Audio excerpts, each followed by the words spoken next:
Welcome to Hood Champion Boxing and Sports. In boxing, you find a way to win or you find a way to lose. Is Canelo aging out, old man Bud? That's what seems to be the belief for some of these subscribers, some of these viewers. They say Canelo is just aging Terence Crawford out. Now, we all know Crawford's about to be 37. A couple more years, he'll be turning Bernard Hopkins, right? And I said, why would somebody say that? I mean, we can talk about Canelo and Crawford all day, right? We can come up with different topics, different little, headlines and stuff, man, that can drive a healthy dialogue. But I'll be honest with you, I never thought for a second to even suggest that Canelo would be trying to age out Terence Crawford. Now, the fact that several people said that, I said, well, let's just take a look at the individuals he fought, and let's see if there's any truth to that. So let's just come on over here. Now, let's go on back to when he fought Carlos Baldomir. Now, Carlos Baldomir wasn't necessarily in his prime, but Baldomir had made some noise at the time, fighting. He fought Zab Judah. He fought a couple of people and made some noise, but the fight that really jumps out to me was that Zab Judah fight. But when Canelo fought him, Canelo put the bing-bings on him, was able to get him out of there in 6 rounds. Endow, I don't know if I want to say Endow was someone that was just over the hill, but the bottom line is Endow gave Canelo a run for his money, and it went 12 rounds. Now, when he fought Matthew Hatton was a guy who was, like a C-level fighter, but he was making some noise. But when he went up against Canelo, you could just see Canelo had too much power. I don't think Hatton was aged out or over the hill, but I definitely feel he was just outpowered in that fight. So it was a fight that Canelo had no problem going into.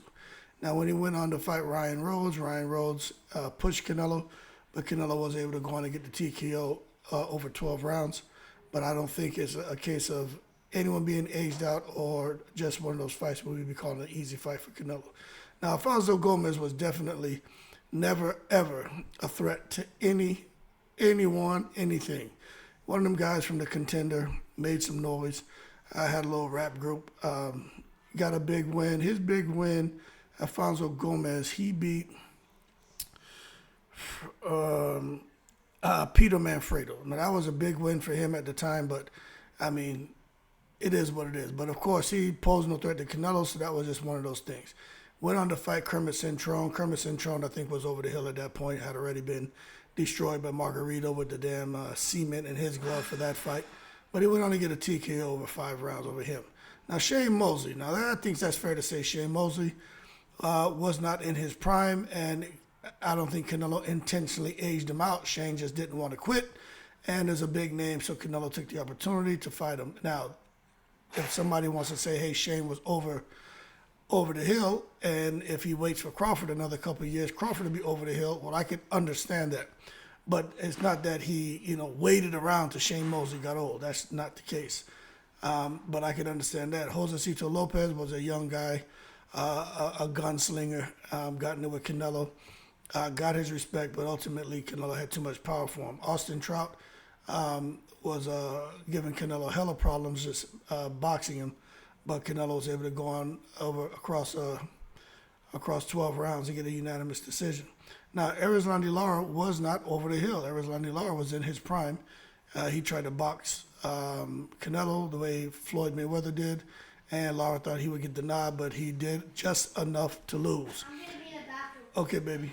He did just enough to lose, and that's how it goes. But Lara was in his prime. I think if Lara would have threw 15 more punches around, I think Lara would have got the win. Now, James Kirkland, it's not Canelo's fault that James Kirkland had ups and downs in his career and going to jail. I tell you what, James Kirkland, Canelo was supposed to fight before Kirkland went to jail. So the fact that he came back, he didn't have Ann Wolfe, and he went in there to fight Canelo.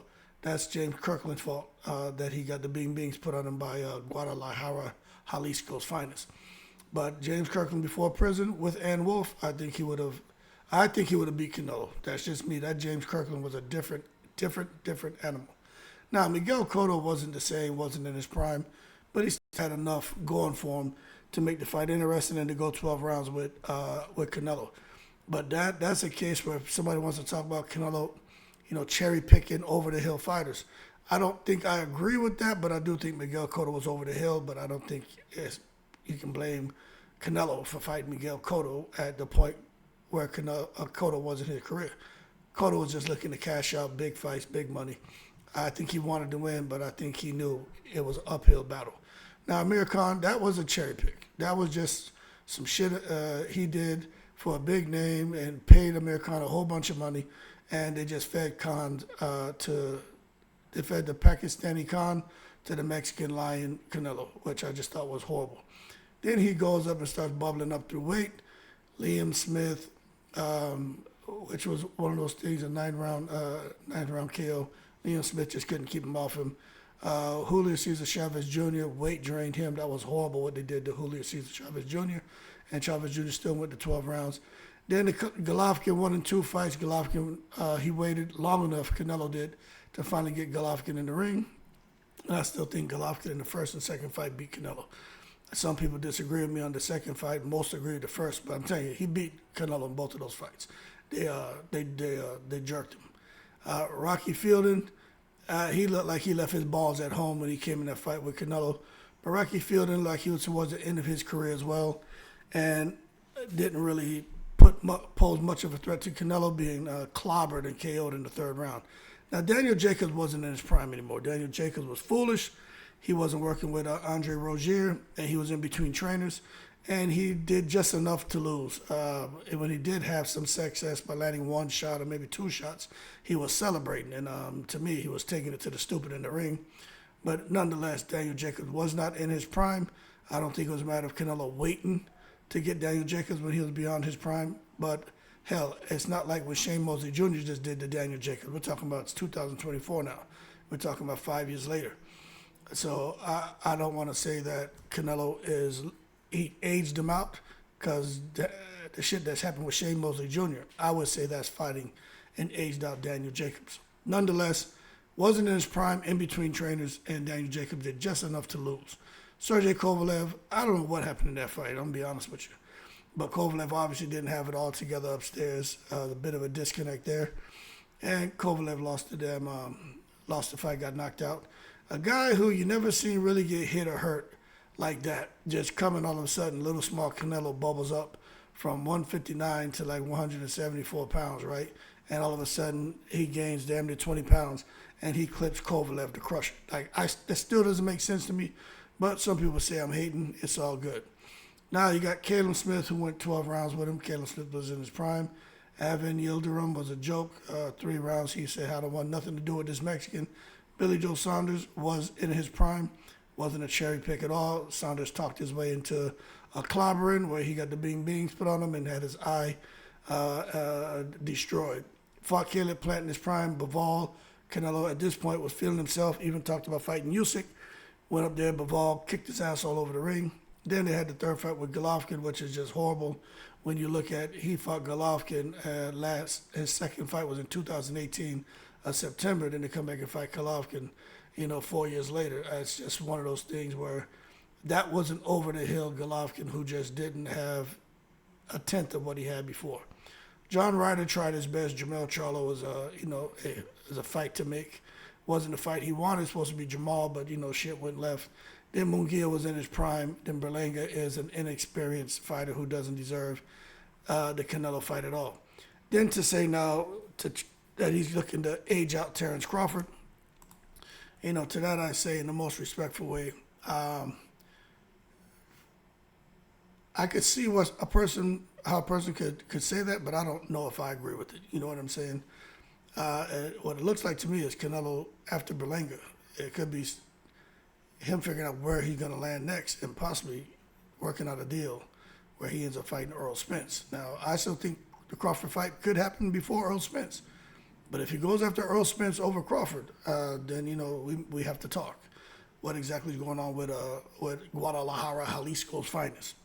Anyway, y'all keep cool. Shout out to the veterans, all 7 continents. He's not Terence Crawford, man? I don't know. I don't think so.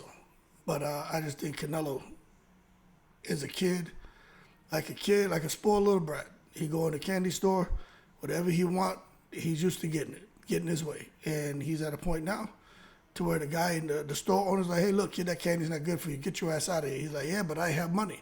So what happens? The store owner's like, all right, well, whatever you want. You do whatever you want. And that's kind of how Canelo is. He's the money man, and whatever he wants, he gets to do. And that's going to be what happens with Canelo's the rest of his fights until he retires. And that could be where he decides to wait to fight Terence Crawford for a couple of years, and people are going to say that he's aging him out. Keep cool, I'm in the breeze.